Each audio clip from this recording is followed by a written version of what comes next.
So let's keep going. You already know that equilibrium price determined by the equilibrium price and equilibrium quantity will be determined by the supply and demand. But for many reasons, there are some non-equilibrium prices. I mean, sometimes government regulation or government regulation could intervene to the market to change the prices or to control the prices. Why? What's the reason? Because most probably, market equilibrium price is not desirable, and maybe there are some problems about market prices. Let's go with the price controls, and we have two kinds of price controls. One is price ceiling, other one is price floor. So it simply means that a government regulation will determine price. They will impose a price. So what's purpose? Of course, the main purpose is that which market doesn't do that, which market are not able to provide, it's provided by the regulation. For example, let's go to the, let's go with the price ceiling. So you know that in the big cities, one of the problems is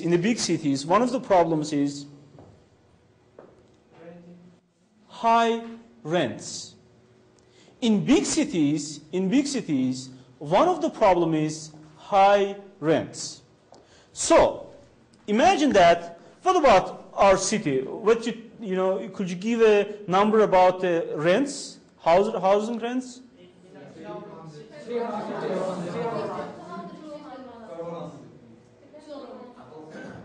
2 room. Almost 2 or 300 months. Are you sure? It's supposed to be a little bit higher. It depends on its place.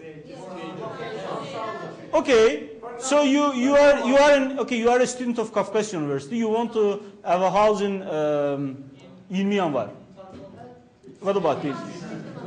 250 months. Okay, so let's say that it is 400 manats. Okay, I will give you a real example, real life example. We have a housing market, rental housing market. And in our rental housing market, the price is rent. Thank you. And quantity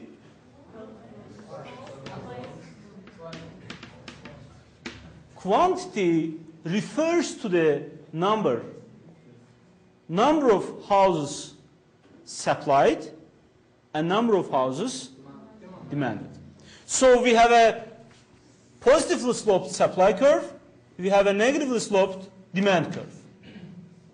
And as you know, do you think that there is a huge demand? I mean, is there a powerful demand for the rental houses? Definitely. There is, yeah. People that come to work here or other. Exactly. Students come here to study, to work, or for other reasons. And let's say that rents are 600 Azerbaijani manats. So it's quite possible. What does it mean? If there is a strong demand, I mean, just if there is a huge competition among the buyers, among the tenants who want to rent the houses, and there will be a huge competition among the sellers. I mean, who have the house to be rented. But definitely, demand will be much higher. Why? Because there's a lot of people, they migrate to, the capital city. So what's going to happen? You definitely know that this number is a little bit unfair. This number is a little bit unfair. Why unfair? Because you start a month, you don't eat anything, you don't wear anything, you just don't go anywhere, and you have already spent 600 manats. So what's going to happen? What's going to happen? In this case, it means that there's a problem. And in this case, it means that market conditions, just the supply and demand conditions, cause a price that's not desirable. So it's not beneficial for the citizens. So you come to the capital city, you want to just to make money, you want to save money, maybe you want to buy a house for yourself, you want to buy a car, or just many other things. Maybe you want to finance your education or some other things. But you come here, main expense of you, just the main spending from your income goes to rent. So it's a little bit unfair. Then government regulation sets in. Government says that this number is very high. This number is very high. And they say that, no, it's not unfair. It's unfair, excuse me. It's unfair. So it should be less than that. So ceiling means that you cannot, just go further of it. You cannot go beyond of it. It's the ceiling, and you cannot, just go above this ceiling. Yeah. It's the boundary, kind of boundary.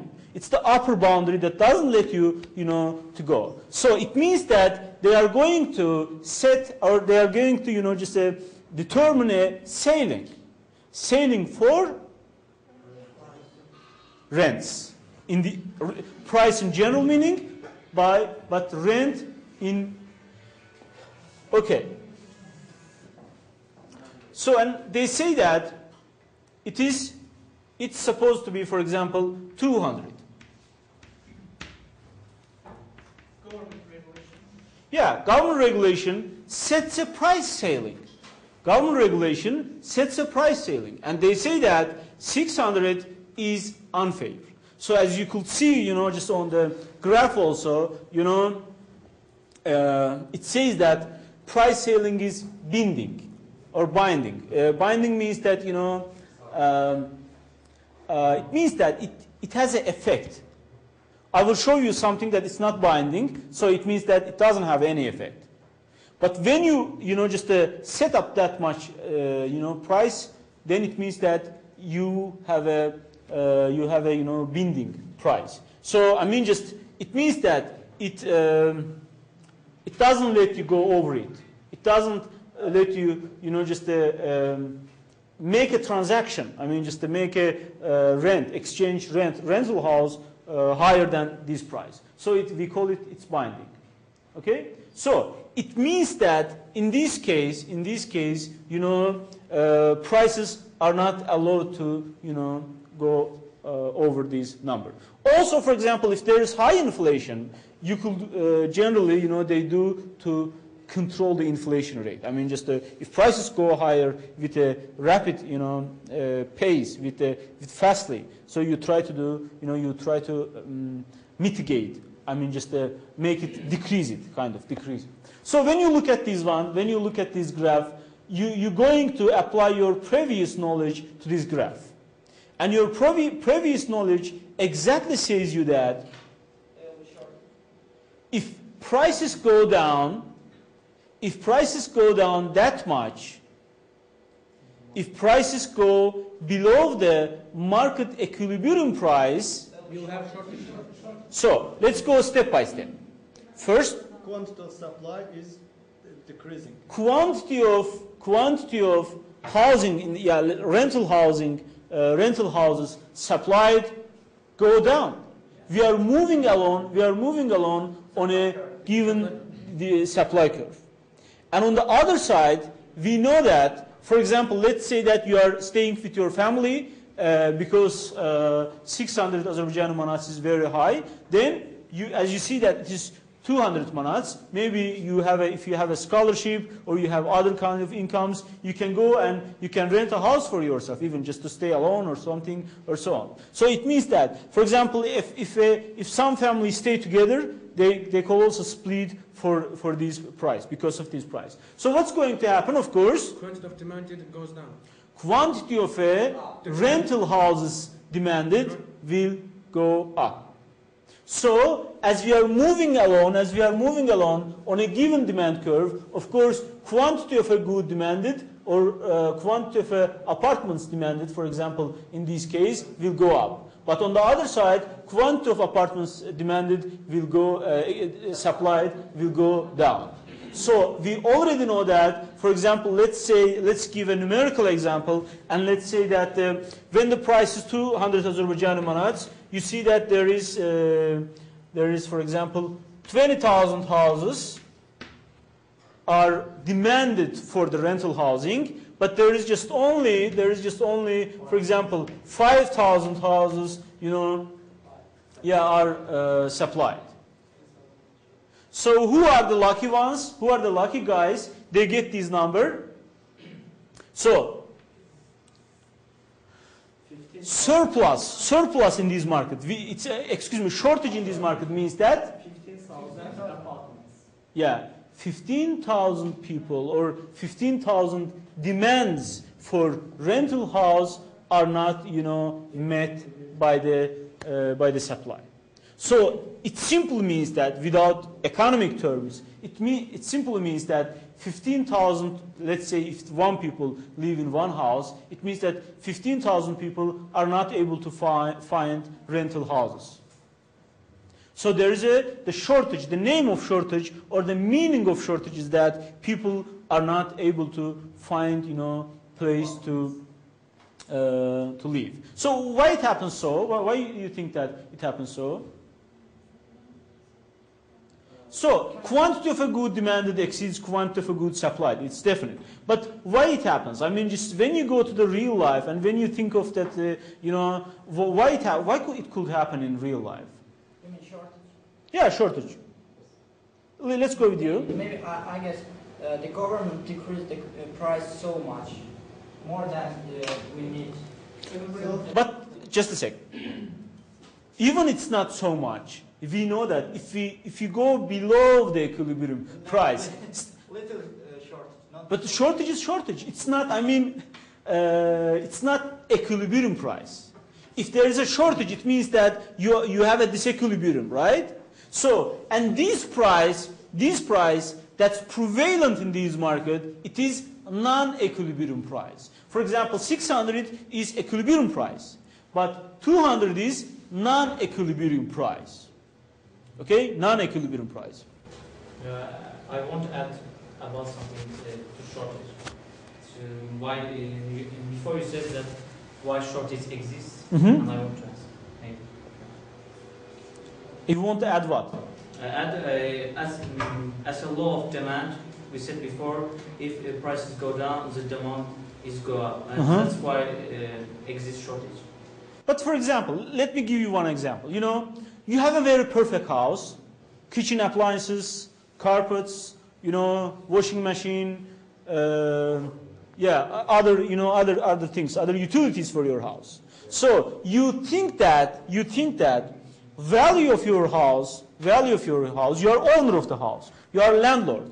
You think that value of your house is, let's say that 500. If somebody wants to stay in your house, if somebody wants to rent your house because of the good condition, because of the equipment, because of the kitchen appliances, because of other things, maybe because of the location, they have to pay you 500 Azerbaijani manats. But when these, when these non-equilibrium prices are set, then you think that, no, my house deserves, or my house is precious than that price. So it simply means that you will claim more. You will ask for higher price. When you ask for higher price, of course, what you will do in this price? Yeah, quantity of rental house supplied by you will decrease.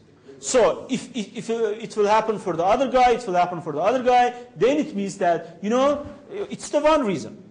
On the other side, you know, you can go to the real life and you can find a million reasons why the quantity of a good, you know, increase really. What's the real factors behind this? Okay, I say you just one. You know, let's say that because the rents are very high and two families stay together. But what you do then? You go and two families stay together. Let's say the two brothers, they stay together and they have their own families. But when the rental house price go that down, you know, they say that okay, we can split and we can have different, you know, we can live in different rental houses. So because of this reason, as price go down, quantity of a good demanded go up. Yeah, let's go with you. If we consider the 200 months as a marginal thinking, it means that marginal cost is more than marginal benefit. So they don't choose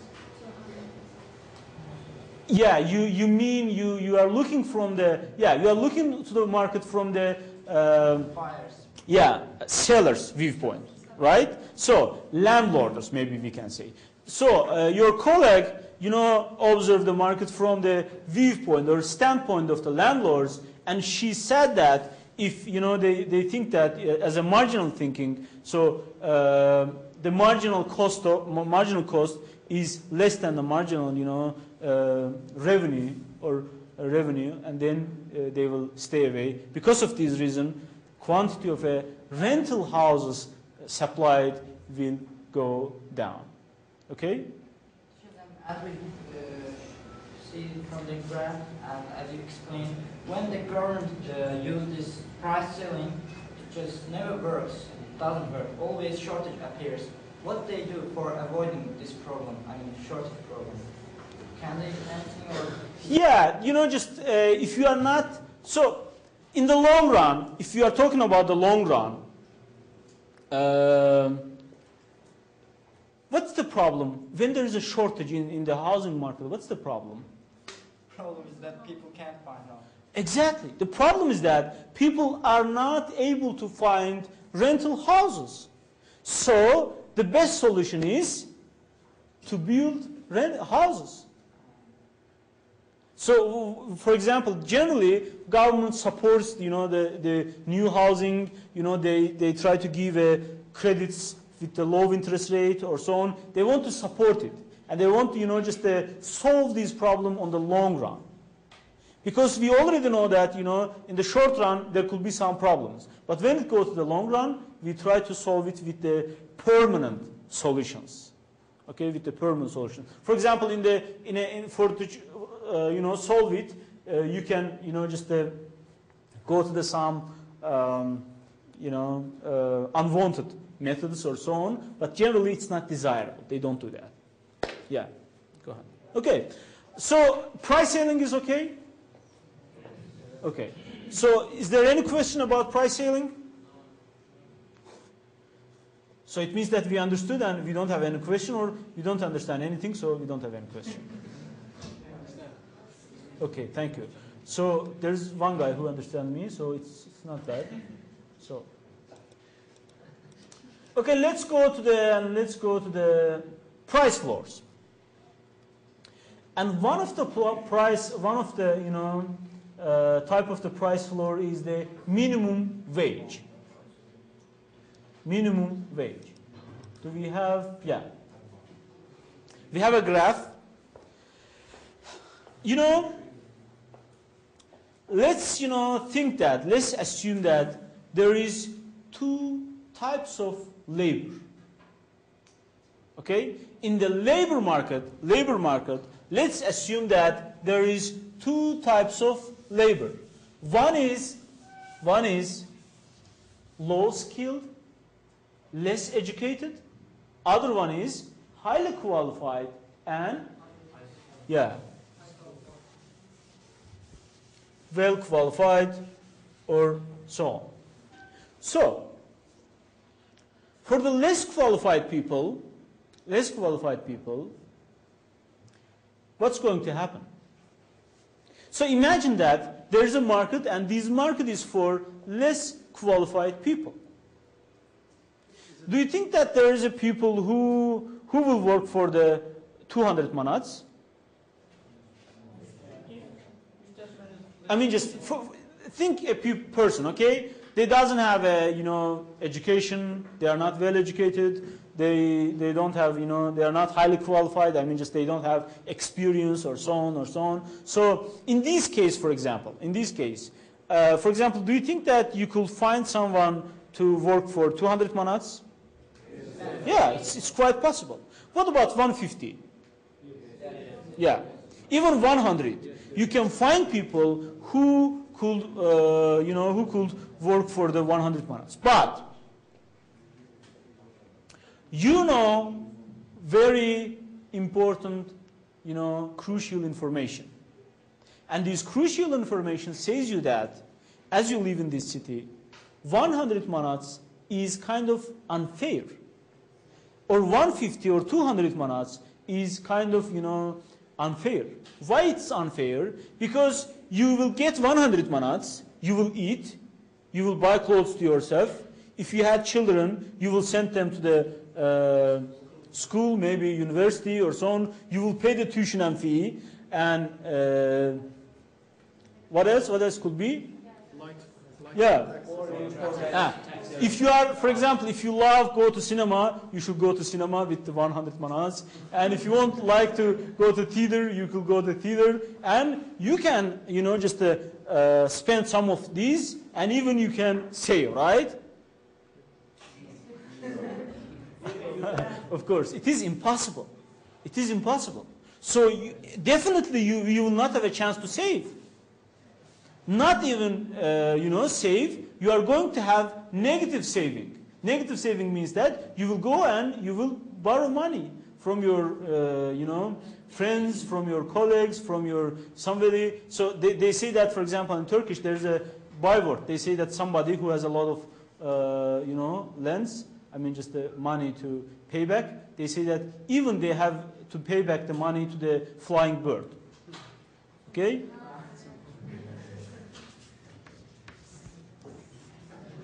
Okay, in the labor market, prices. In the labor market, price is wage. Thank you very much. In the labor market, price is wage, and quantity is the labor. I mean, people who want to work, and yeah.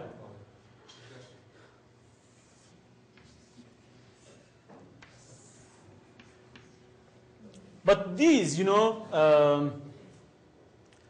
this market is for low-skilled workers.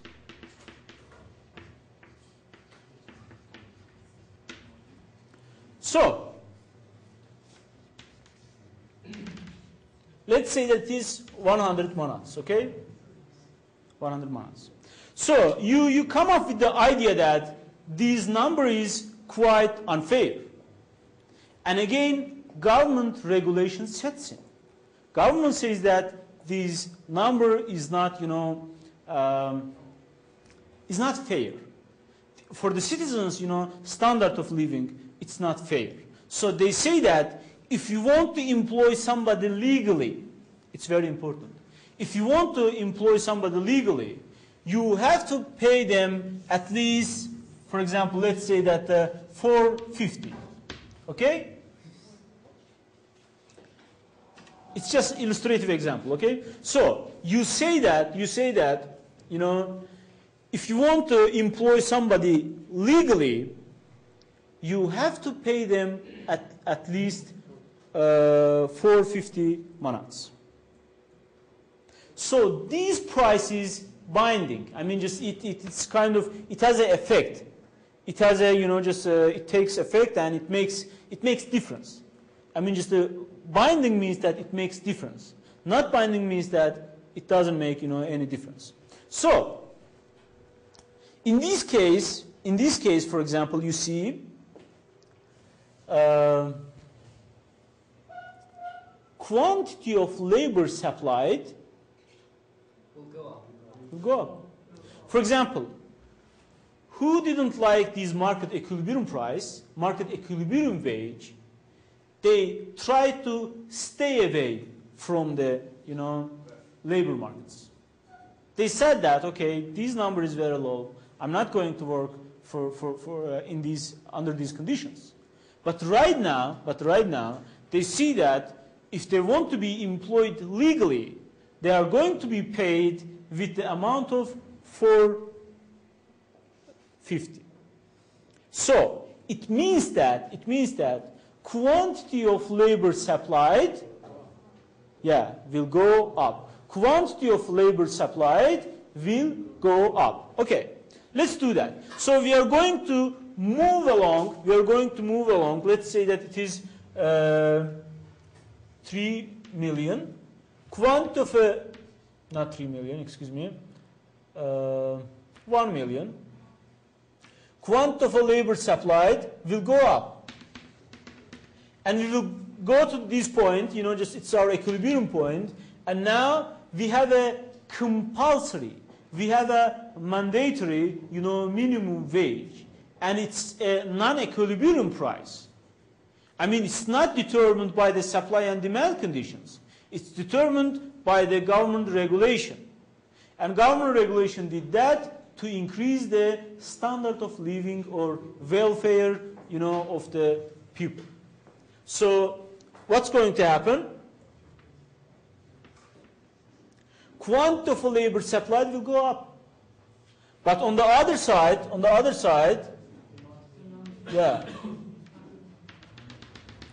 who are the demanders? Who are the demanders? Yeah, companies and firms. Thank you very much. So, now, you see that because of the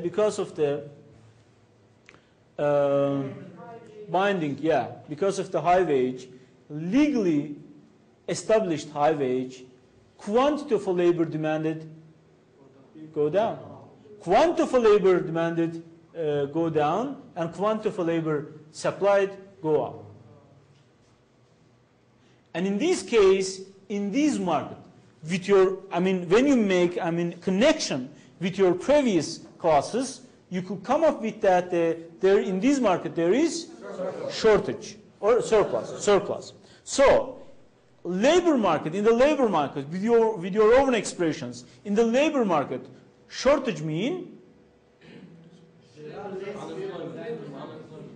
unemployed people. So, what's the amount of shortage? 1.1. Yeah, surplus, excuse me.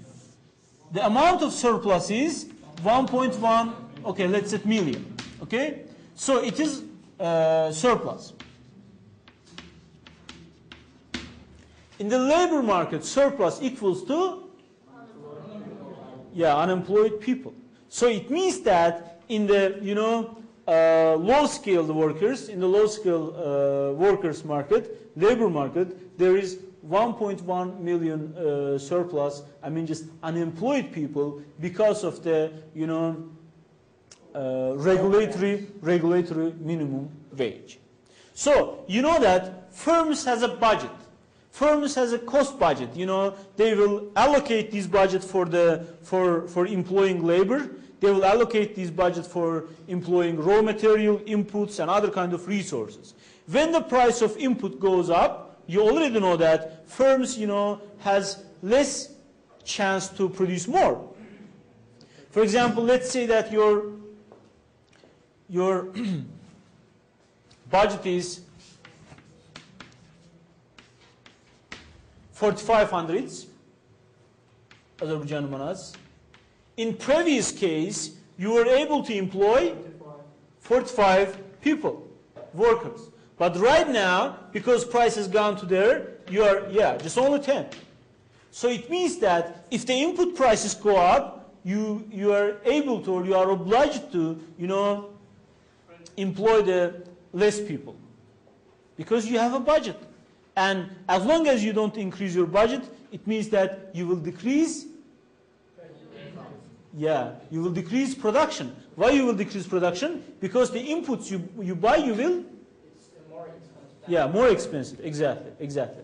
But it is for the low-skilled workers. I said that somebody will come out to work, and on the other side, you know, the supply quantity of a labor supply will go down. But if you look at the, yeah, if you look at the skilled workers, I mean, who has high education, who are highly qualified.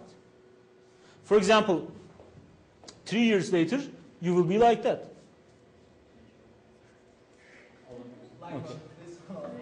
I do believe that three years later you will be like that. So,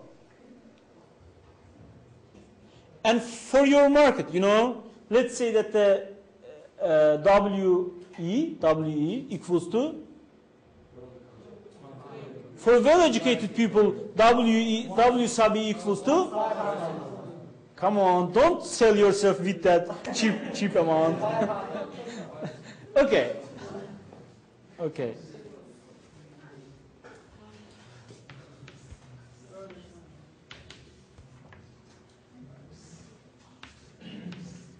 Okay, let's say that it's the highly qualified and well-educated workers, you know, market, labor market. And in this price, as you are starters, let's say that it will be 3,000 Azerbaijani manats, okay? So, when they set a minimum wage, 450, it's not binding, or the pronunciation is binding then, okay?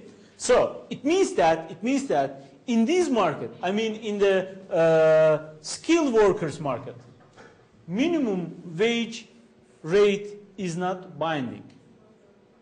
But on the unemployed, I mean just the low skilled people, or I mean just the less educated peoples or less qualified peoples, I mean workers market, it will make sense. It will make difference.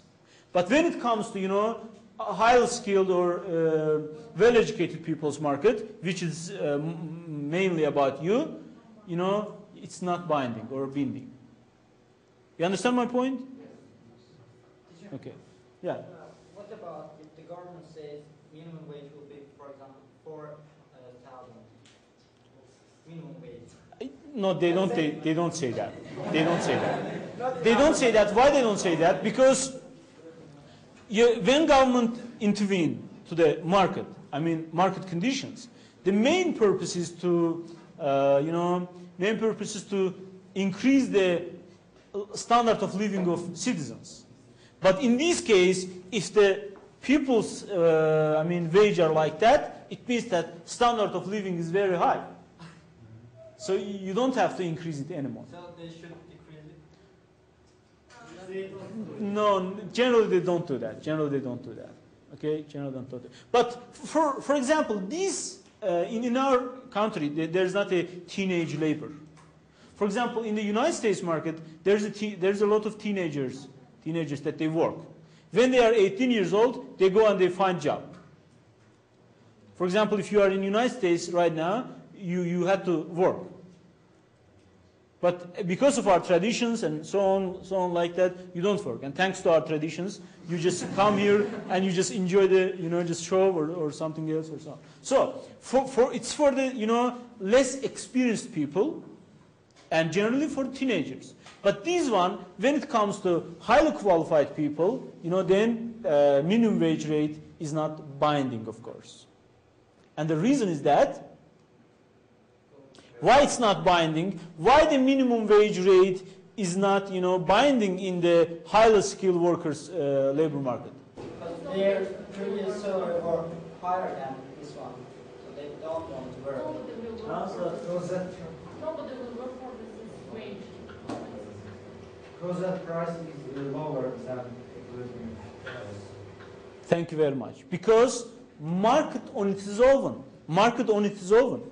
I mean just the supply and demand conditions determine a price, and this price is much more than the higher of these, minimum wage rate.